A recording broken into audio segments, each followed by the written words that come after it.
Well, hello folks, and welcome back to the old classic car channel. I think it is high time for another entry into the I Wouldn't Say No files, and today a car that is very close to my heart, the Jaguar XJ12 Series 1. I owned one of these way back in the mid 1990s. Yes, the original V12 Jaguar XJ Saloon, the Series 1, and some say the best XJ12 of all, but do you agree? Let's pop inside and have a look at this gem that I've spotted up for sale right now. Okie dokie, we're back inside. It's a little bit warmer in here, and here is the XJ12 in question, this beautiful L registration example, and this really does appeal to me. Finished in Sable, which was the Jaguar shade of brown for the era, and based on the XJ6 Series 1. Now the XJ6, the six-cylinder cars, they were introduced in 1968. The V12 version, the XJ12, as we see here, came along in 1972, I believe, so right towards the end of Series 1 XJ production, and this really was pretty much the daddy of the range, the V12 engine, the 5.3 litre V12 unit, and it was a beautiful example of engineering. And the XJ12 Saloon was the first car to feature Jaguar's new single overhead camper bank V12 unit. Later it will go on to feature in the E-Type Series 3, XJS, and indeed many XJs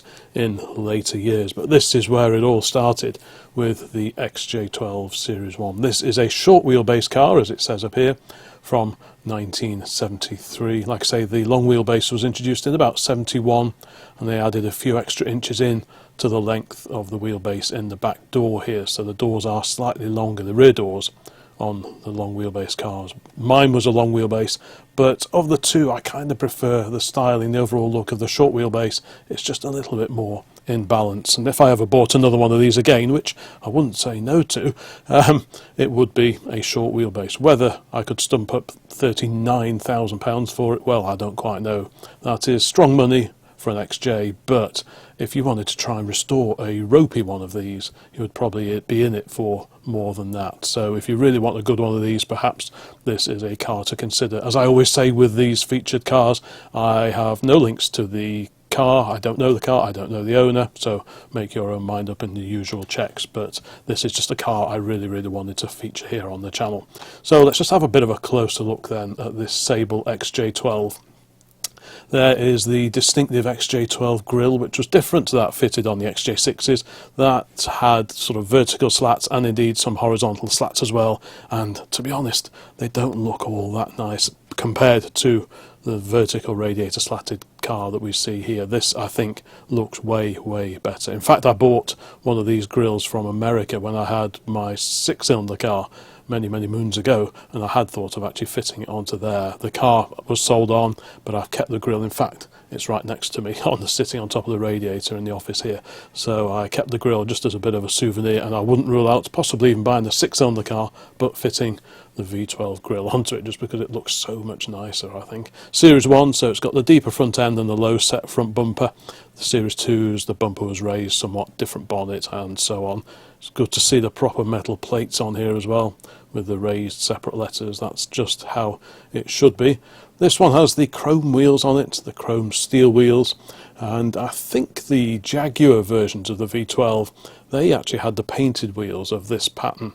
The chrome wheels were on the E-Type, Series 3s when they were introduced with the V12, and also the Daimler 66, or possibly just the Daimler 66 Van den Plas, which was the top of the range version of the 5.3 litre cars that Jag produced in the early 70s, but they don't look out of place there at all.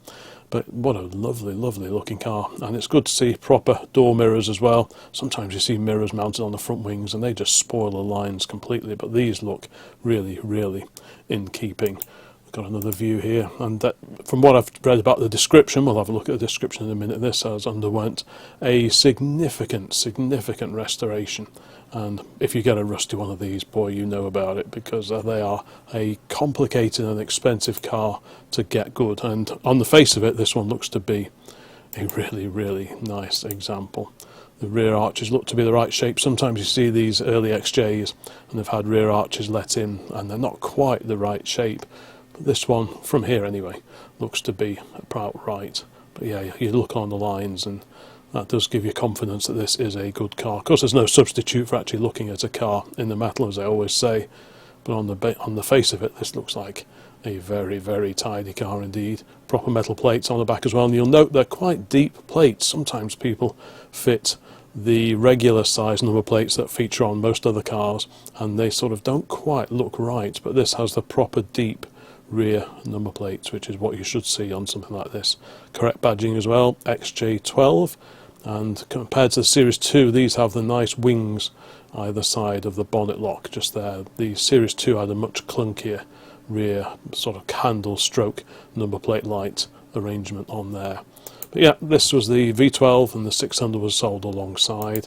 Some people say, oh, well, there isn't much difference between the 6-cylinder, the 4.2 in particular, the 6-cylinder XJ6 and the 5.3 V12. But trust me, this engine, I mean the XK engine, is a glorious engine. I've had Series 1 XJs with a 6-cylinder unit, but the V12 that I had, that was just another level, turbine smooth. It was always a bit hampered a little bit by the automatic gearbox. The auto box was standard fitting in the XJ12s. The E-types that came along with the V12 engine, you could get those with manual boxes, and we do see some of those at shows. But apart from the odd car that Jaguar built specially, basically all the XJ12 Series 1s had the Borg-Warner automatic gearbox, which was a little bit, it kind of held the car back just a little bit in my view. A later gearbox, a later automatic box, maybe the GM 400 or something like that, would be quite a good upgrade on one of these, I think. So let's have a look, a side-on view, beautiful location as well. I mean, this can almost be a brochure shot. I collected all the brochures when I had mine back in about 1995, 1996, and I've still got them here. But that is, I just think that is a super handsome car. I mean, regulars to the channel will know I do have a bit of a thing for aging Jaguar saloons, but this really is the bee's knees in my opinion. So I'll just have a quick look through the rest of the images here. So another side-on view, and again, the proportions I think of the short wheelbase are just perfect. Like the long wheelbase with the extra bit in here, the proportions aren't quite there. I mean, mine was the long wheelbase car. It was a midnight blue, the car I had. It was a lovely thing, and I ran it on a shoestring, fuel-wise anyway. And talking of fuel, these are not economical cars. If you're worried about MPG, probably look elsewhere. I mean, you can get down into single digits quite easily if you drive one of these in a spirited fashion, because they do handle really, really well. You might think, oh, it's just a big old barge, but these really do handle well. And contemporary road tests in the day, they rated these cars very, very highly indeed, above the sort of the Rolls-Royce Silver Shadow, that kind of thing. And Jag wanted to have a bit of one-upmanship compared to your big-engined S-Class Mercs and the Rolls-Royce who had V8s. Jag wanted to go one better and have the V12, and that's what led to this particular car being created. So we just scroll down here, another lovely view, front end high-up view, showing the chrome, and again showing off that lovely grille to good effect. The other difference is these are proper chrome plated slats. The XJ6, the grille was made out of that sort of monkey metal Mazak, and as a result they can go quite pickly and look not that great.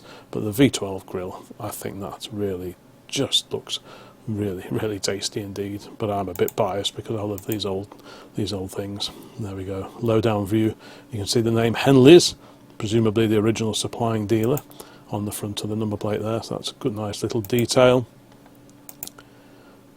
Yep, all looks to be proper and correct exhaust tailpipe trims on the back here. The early XJ6s, they had straight pipes coming through here, but they did find that you could get exhaust fumes drawn into the boot area and then into the passenger compartment.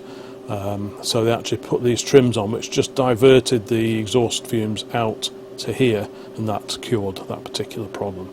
So let's have a quick look inside this Jaguar XJ12, and we've got the standard interior here. The Van den Plas version of the Daimler 66, that had a lovely wooden inlay. I remember for mine I actually bought an interior for a Van den Plas version, which I thought if I ever take the dash out I'll swap it over, but I never got around to that because it struck me as being quite a big job to do.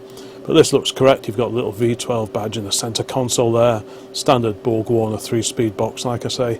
Probably would have had an 8-track fitted. I'm not sure what that is. Can we see? Not quite sure what the in-car entertainment arrangements are on this particular example. There's the tacho, higher red line compared to the 6-cylinder cars. And down here, there's an interesting little thing, the choke lever, because these 6-cylinder cars, they had a what they call an automatic enrichment device, or basically an automatic choke. But the V12s, certainly in Series 1 form, didn't. They had this little lever here, and you'd pull that out and it illuminated, if I remember correctly. I mean, I'm going back 30 years now. But yep, you've got a manual choke which operates the chokes on all 4 Stromberg carburetors under the bonnet. So that was an interesting little quirk of the XJ12 Series 1. I'm not sure if that carried over to the E-Type. If you've got a V12 E-Type, let me know if that's got the manual choke, or whether by that point in time they'd switched to the automatic choke. Who knows? But yeah, if you know, please pop a note in the comments. There we've got a closer look at the centre console arrangement there. Yep, so 3-speed auto box in these. Not the best thing in the world, but to be honest, the engine is so turbine smooth that it deals with it pretty well. Here we are under the bonnet. You can just about see this. I think that's the little thing there. And that was another interesting little quirk of the XJ12, is that it had its own cooling fan for the battery here. So you've got this battery compartment here that the battery sits into, and it had mounted on the front its own little cooling fan, which I thought was quite a neat little thing. Like I say, 4 carburetors, so you've got 2 Strombergs here, 1, 2, another one over there. If the car had air con, that would have been sat, the compressor for that would be sat in the middle here, which would hamper access to the spark plugs, which was never great at the best of times. You've got all these balance pipes as well. When I bought mine, all these balance pipes had been taken off and blocked off at the carburettor and the manifold end, so I had to refit all those pipes and figure out where they went, which was quite exciting, but not impossible. It all looks really, really well under there. Plated pipes as well. So this has clearly been gone through from top to tail. And we have the other side here, down at the front. You can see bolt-on front wings on these particular cars, but it all looks to be in pretty epic condition. Let's just keep going. Another view from the passenger front side now. Yeah, what a machine.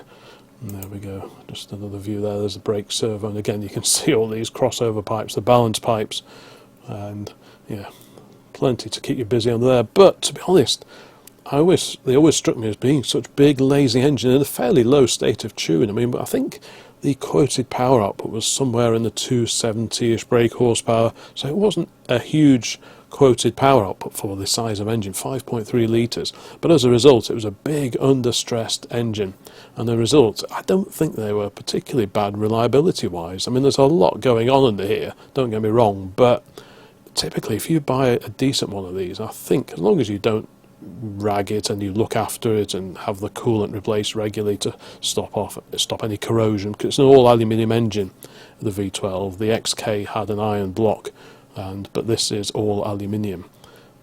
Right, and there we are, just a bit of another view of the interior, showing the seating arrangements, the tan leather interior. These little rotaries here, these open and close the door quarter lights. That was a nice little feature, unique to the Series 1s. The Series 2s had quarter lights, but they were fixed. They didn't have the option of opening them on this little rotary here. As a review now, that's a reminder that in many of the road tests that I read back in the day, the legroom wasn't great in the back of the Series 1 XJ, which is why they introduced the optional long wheelbase, the XJ12L and indeed the XJ6L, which did give you a bit more space in the back. So if you've got big knees and you regularly want to sit in the back, it might be a little bit tight, but to be honest, it's such a wonderful car, you overlook these little flaws. What do we have here? We've got a spare key here fitted under the bonnet. I've never seen that before. That's quite neat. And there's the engine, presumably that's a photograph of the engine out post rebuild. So that should soldier on for many, many more years. Got a bit of the history here from the Jaguar Daimler Heritage Trust. That's always good to see, it's always quite reassuring. There we go. So all the original info, XJ12 Series 1 saloon short wheelbase right hand drive. And there we go. Date of manufacture 13th of March 1973. Sable with biscuit interior. Original distributor Henley's of Coventry. So there we go. Original keys and the Henley's key fob. What a nice little detail that is. Right, let's crack on and have a look at the description. Got all the usual blurb here. You can have a read of that, I'm sure. brief description: car is stunning Sable, just as it left Henley's Jaguar in Coventry in 1973, subject to a nut and bolt resto, with every part having been either restored to factory or a new old stock part obtained. I've got the Jaguar Daimler Heritage Certificate, blah blah blah, comprehensive photo file. Bet this is the best XJ12 Series 1 short wheelbase available. I've owned this car for approximately 15 years, so fair dues. The attention to detail is second to none, and the car is just as it left the factory, with 2 sets of keys, please no scammers, etc, etc. So there we go, the latest instalment into the I wouldn't say no files. Would you buy one of these? Like I say, it's probably priced at the top end of the XJ market, but the quality of it, based on what I can see here in the photographs, well, it does kind of justify it. I have seen 1 or 2 of these with the Webasto roofing, which I would probably avoid, so I much prefer to see it as we see it here. HDU112L, the original registration number as well, which ties in with the heritage certificate.